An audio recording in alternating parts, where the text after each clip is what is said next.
Si nous suivons la logique de tout ce qui a été dit précédemment, nous devons nous rendre à l'évidence.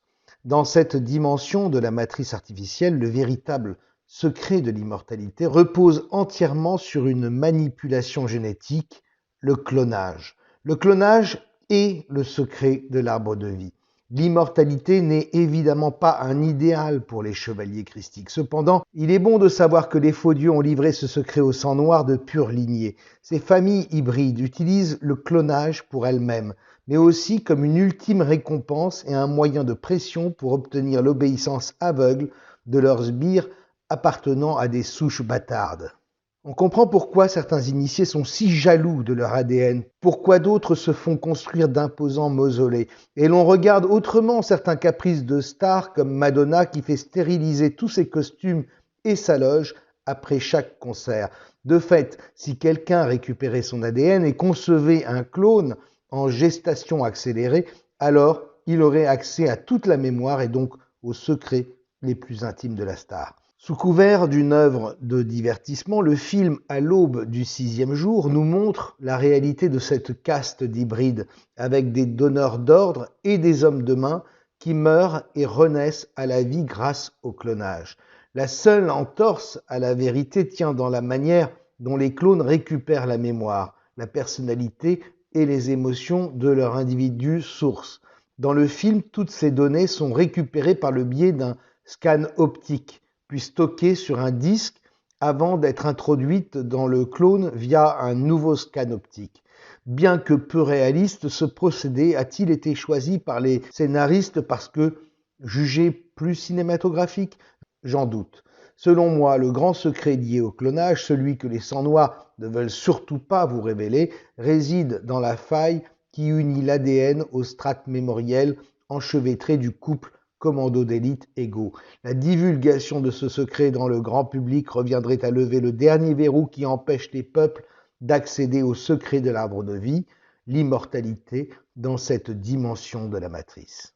Une série télévisée un peu plus récente, Altered Carbon, montre un peu le même phénomène et le même processus de récupération des mémoires à travers une technologie qui, en réalité, n'est qu'un émetteur qui permet d'accéder au serveur dont j'ai parlé. Le film Iceland, lui aussi, se contente d'effleurer cette vérité. On se souvient que le clone Lincoln 6 Echo a la vision récurrente d'un magnifique hors-bord qu'a dessiné son individu source, un célèbre designer. Ce détail du film n'est pas là pour introduire une quelconque poésie. Il s'agit d'un message à l'attention de ceux qui savent ce qu'est réellement le clonage. Lincoln 6 Echo accède aux mémoires de son individu source.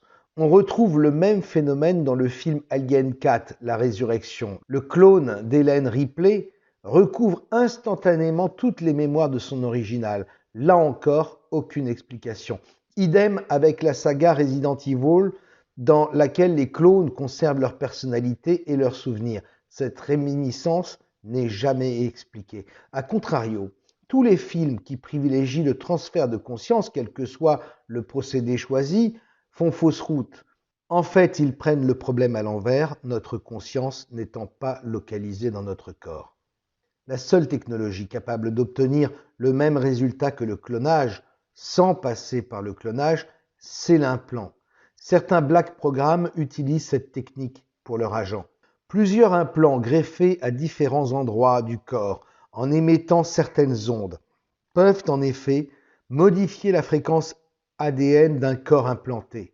L'individu implanté, contre son gré, aura alors accès aux 3 serveurs mémoire correspondant à cette fréquence.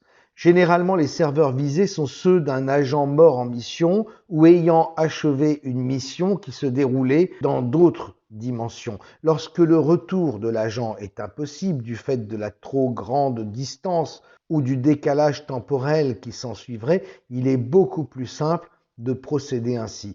Une fois implantée, la victime perd instantanément l'accès au serveur de ses propres mémoires et sert désormais de véhicule biologique à l'agent des Black Programs qui revient dans son espace-temps grâce à ce nouveau corps. Ce procédé présente des avantages comme le fait de pouvoir changer très souvent de corps, par exemple, mais aussi un fâcheux inconvénient, l'existence de l'agent dépendra d'une technologie qui peut toujours se montrer défaillante. Quoi qu'il en soit, cette technologie permet d'atteindre à une certaine immortalité au même titre que le clonage. Si le grand public apprenait la véritable implication du clonage, s'il découvrait que le clonage a pour corollaire l'immortalité, alors il y aurait des millions de volontaires pour tenter l'expérience et nul ne pourrait plus interdire le clonage. Ce que je vous révèle ici est terrible, car on sait qu'il n'est rien de plus facile aujourd'hui que de fabriquer un clone. De nombreuses sociétés, notamment en Corée, se sont spécialisées dans le clonage et ont déjà cloné toutes sortes d'animaux. Les Russes ont déjà tenté de cloner des mammouths et des expériences dans le domaine sont encore en cours. Seul le clonage humain reste interdit et pour cause. Les questions éthiques qui ont été mises en avant pour interdire le clonage humain ne sont qu'un leurre destiné à vous condamner à l'oubli à travers le cycle infernal des réincarnations. Car vous l'avez compris, le clonage est interdit seulement pour vous, pour nous. Les sangs noirs, gardiens du troupeau au service des faux dieux, ces parasites, ces vampires authentiques, qui par nature n'ont pas de commando d'élite en eux, sont effectivement des immortels qui usent et abusent du clonage depuis toujours. Ils ne meurent jamais, ou plutôt à chaque fois ils ressuscitent, ils sont clonés, leurs clones ont naturellement accès à toute leur mémoire et sont donc exactement ce qu'ils étaient dans leur incarnation précédente. Les duplications successives de ces êtres à travers les siècles peuvent-elles être la cause d'une altération génétique, une dégénérescence qui aurait pu entraîner parfois des difformités, parfois des mutations progressives, et pour les plus anciens d'entre eux, l'apparence et les caractéristiques de ceux que nous appelons les vampires? Ce n'est pas impossible ainsi. Le mythe du vampire qui, réduit à l'état de squelette, ressuscite et se régénère au contact du sang serait la métaphore d'une opération de clonage. De même, cette lente dégénérescence peut expliquer pourquoi les vampires les plus anciens décident de se mettre en sommeil et demandent à être réveillés après que plusieurs siècles se soient écoulés, comme on le voit dans la trilogie Underworld. Le clonage est donc aussi une façon de voyager dans le futur en faisant des sauts d'une vie à l'autre à plusieurs siècles d'intervalle. Cela pourrait d'ailleurs expliquer la raison pour laquelle on a pu reconnaître sur de vieilles photos ou des peintures anciennes les sosies de certaines stars, certaines personnalités richissimes, des arts, de la politique ou encore de l'industrie. Ces êtres ont choisi de revenir parfois des siècles plus tard via le clonage, disposant des mémoires de leur vie précédente. Ils sont exactement les mêmes, physiquement et psychiquement, continuant leur vie au-delà du temps et de la mort. Les sbires des sangs noirs peuvent également bénéficier de ce privilège pour récompenser leur fidélité ou pour utiliser certains talents rarissimes. Les sangs noirs feront en sorte d'écarter tous les obstacles pour favoriser leur carrière, de sorte qu'ils soient idéalement placés pour leur rendre de nouveaux services. C'est le pacte avec le diable, c'est le mythe de Faust, c'est le principe de Cypher dans Matrix qui, en échange de sa trahison, demande à être une star et un homme politique lorsqu'on le réintroduira dans la matrice. D'autres services rendus susciteront sans doute le privilège d'une prolongation de contrat via un nouveau clonage et donc la perspective d'une nouvelle vie. Parmi ces immortels à contrat limité, on trouvera des personnes influentes, exposées au danger, comme par exemple des hommes de main, des dictateurs, des politiques ou encore des personnalités controversées. Les hybrides de pure lignée prendront soin de cloner ces cas particuliers en plusieurs exemplaires au cas où.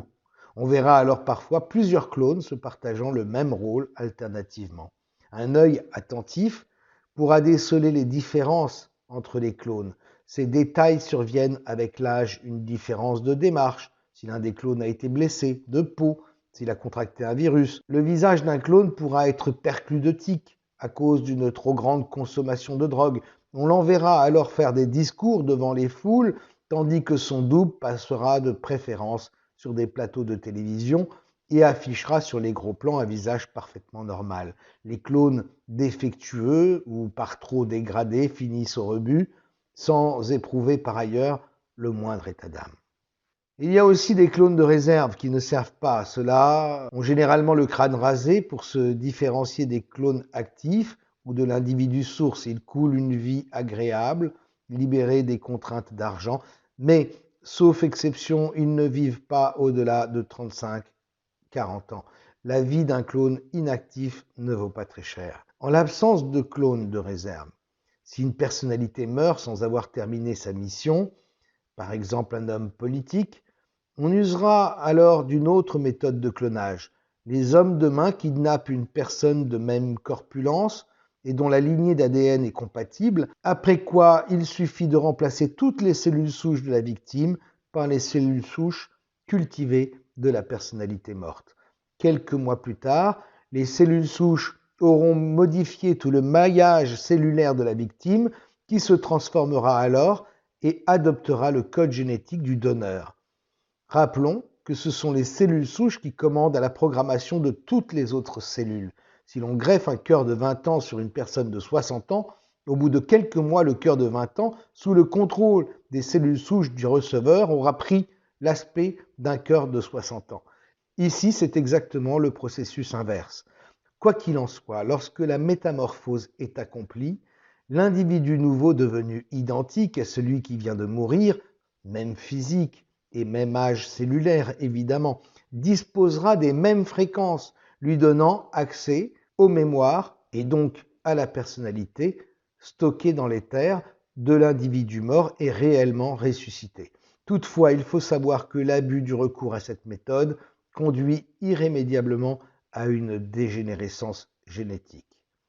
Concernant la victime, l'ancrage de l'ego et du commando d'élite qui cohabitait en lui se délitera, ramenant l'ego et le commando d'élite au point d'ancrage supérieur dans le haut astral, en attente d'être accroché par un nouveau corps compatible pour une prochaine incarnation. Voilà comment les sangs noirs traversent les siècles, jouissant d'une immortalité bien réelle et d'une supériorité tout aussi réelle par rapport au commun des mortels. Tout cela, les forces de soutien au commando d'élite le savent aussi. Lorsque chez un individu, le commando d'élite domine sur l'ego, la survivance de ses mémoires est essentielle pour la résistance. Ce n'est pas par hasard si les corps des êtres réellement habités par l'esprit christique échappent au processus de décomposition. Il s'agit d'un dispositif visant à préserver les mémoires des chefs de la résistance en prévision des combats à venir. D'autres corps plus importants encore ont pu disparaître par mesure de protection pour éviter une destruction volontaire de la part des faux dieux. Certains corps de haut gradé de la résistance ont été découpés et les morceaux précieusement conservés sous forme de reliques ont été éparpillés à travers le monde dans le même but, la conservation de l'ADN.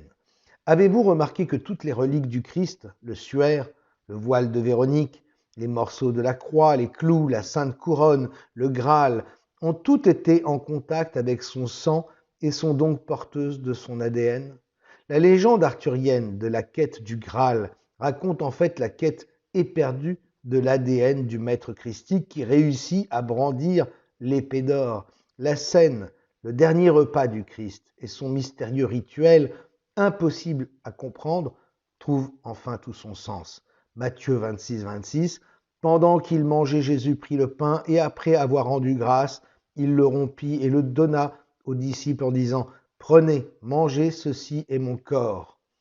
Il prit ensuite une coupe et après avoir rendu grâce, il la leur donna en disant « Buvez-en tous, car ceci est mon sang ». Comme si le message codé devait absolument passer, Jésus recommence le rituel 3 jours après sa mort au cours de la seconde scène qui se déroule dans le village d'Emmaüs. Luc 24, 30. Pendant qu'il était à table avec eux, il prit le pain et après avoir rendu grâce, il le rompit et le leur donna. Alors leurs yeux s'ouvrirent et ils le reconnurent, mais il disparut de devant eux. Beaucoup de reliques issues d'un grand nombre d'officiers de la résistance ont été récupérées par l'Église et mises au secret, mais pas toutes. Certains ADN, parmi les plus importants, ont été enfouis dans des caches secrètes dans une certaine région de France par ceux-là même qui devaient les garder. Or, ce précieux trésor disparut lui aussi de devant eux. Depuis des siècles, ces reliques sont en fait à l'abri dans le haut astral, entre les mains de la résistance. Elles réapparaîtront le moment venu. Les forces de la résistance seront alors en mesure de redonner vie à l'armée glorieuse des archanges.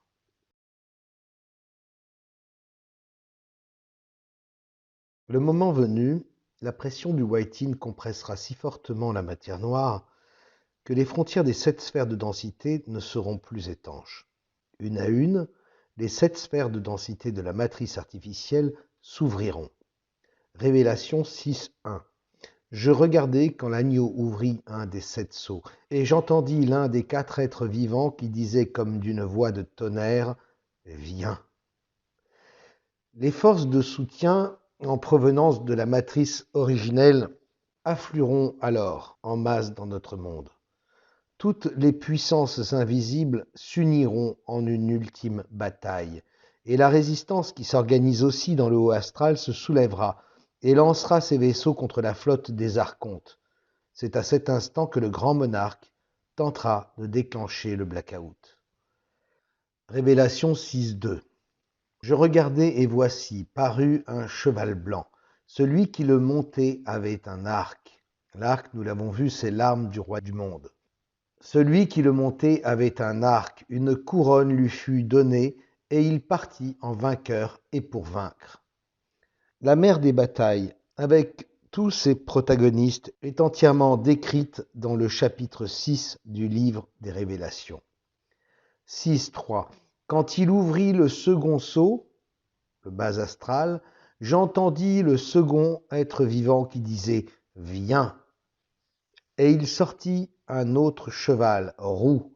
Celui qui le montait reçut le pouvoir d'enlever la paix de la terre, afin que les hommes s'égorgeassent les uns les autres, et une grande épée lui fut donnée. Bien avant que ne soit déclenché le blackout, les premiers effets du Whiting se seront fait sentir, et nous assisterons à un sursaut des consciences. Nous savons que l'exposition au soleil entraîne au niveau de l'ADN une réaction chimique qui génère de l'endorphine et qui donne une sensation de bien-être et une impression d'invincibilité. À l'approche du Whiting, cette réaction de l'ADN décuplera du fait de l'intensification du rayonnement solaire qui atteindra son paroxysme. La bile noire se rétractera sous l'effet de ce bombardement et l'ADN absorbera avec plus de force encore ce flux d'énergie christique. Les soleils à l'intérieur des cellules commenceront alors à s'ouvrir, établissant une connexion directe avec la matrice originelle, ce qui participera pleinement à l'éveil des commandos d'élite. C'est exactement ce qu'explique le Christ sous forme de parabole. Jean 6, 53. Jésus leur dit « en vérité, je vous le dis ». Sachez-le, lorsque le Christ utilise cette formule, les paroles qui suivent relèvent toujours de la vérité de son être profond et émanent donc directement du royaume. En vérité, je vous le dis, si vous ne mangez la chair du Fils de l'homme et si vous ne buvez son sang, vous n'avez point la vie en vous-même. Cette fois, il n'est pas question de clonage, le Christ ne parle pas de son propre corps. Nous avons vu que l'expression Fils de l'homme signifiait le soleil. Il affirme donc que sans le rayonnement de l'énergie christique en provenance du soleil, il n'y aurait aucune vie en nous. 6.54. Celui qui mange ma chair et qui boit mon sang a la vie éternelle, et je le ressusciterai au dernier jour. Les scribes ont déformé le texte, assimilant volontairement le Christ soleil pour rendre la phrase et le concept incompréhensibles. Une façon d'embrouiller aussi le message de la scène et de rendre tout cela inintelligible, d'une pierre deux coups. 6.55. Car ma chair est vraiment une nourriture et mon sang est vraiment un breuvage. Il est toujours question ici du rayonnement solaire. 6.56. Celui qui mange ma chair et qui boit mon sang demeure en moi et je demeure en lui. Même logique, l'énergie christique en provenance du soleil permet d'éveiller la flamme bleue ancrée au virus humain et de la rendre blanche. 6,57, comme le Père qui est vivant m'a envoyé, et que je vis par le Père, ainsi celui qui me mange vivra par moi. Le Père, c'est le royaume. Le Christ étant un être totalement exempt d'ego, de bile noire, né du programme d'Immaculée Conception dans un corps qui n'a jamais été corrompu par la bile noire et qui n'a jamais subi le formatage, il vit effectivement entièrement par le royaume. 6,58. C'est ici le pain qui est descendu du ciel. Il n'en est pas comme de vos pères qui ont mangé la manne et qui sont morts. Celui qui mange ce pain vivra éternellement. Cette phrase est très instructive. Elle indique bien une différence de nature entre le pain du royaume, l'énergie en provenance de la matrice originelle, et le pain octroyé aux Hébreux par Yahvé. Le Christ le souligne une nouvelle fois, il remet, sans avoir à le nommer, Yahvé à sa juste place. Il affirme que le pain descendu du ciel, c'est-à-dire le rayonnement christique, doit transcender les consciences au moment du Waitin et renvoyer le monde à la matrice originelle, c'est-à-dire à la vie éternelle. Ainsi, à l'approche du Waitin, les plus préparés prendront le dessus sur l'ego. Les éveillés s'empareront de la première épée de pouvoir, l'épée d'acier d'amour et de paix que le symbiote de l'homme gardait jusque-là jalousement. Ce sera une période particulière où tout sera possible, une période de guerre dans le ciel et de miracles, de grands dangers pour la matrice artificielle, durant laquelle chacun ressentira les effets du frémissement de sauts dimensionnels occasionnés par le bombardement des particules ionisées en provenance du royaume. L'ADN retrouvera en partie son potentiel créateur. Il arrivera alors dans notre dimension le même phénomène qui régit la dimension voisine de la nôtre, qui se fondera dans notre troisième sphère. Ce que nous imaginerons se réalisera ou se matérialisera instantanément. Ainsi, qui contrôlera l'ADN, contrôlera le monde et les événements. C'est en cela que réside le combat millénaire qui oppose l'ego au commando d'élite. C'est ici le secret du commando d'élite dont la mission de tout temps consiste à terrasser le dragon pour empêcher que soit déclenché le blackout. C'est ici que réside le sort de la guerre et le triomphe de la résistance.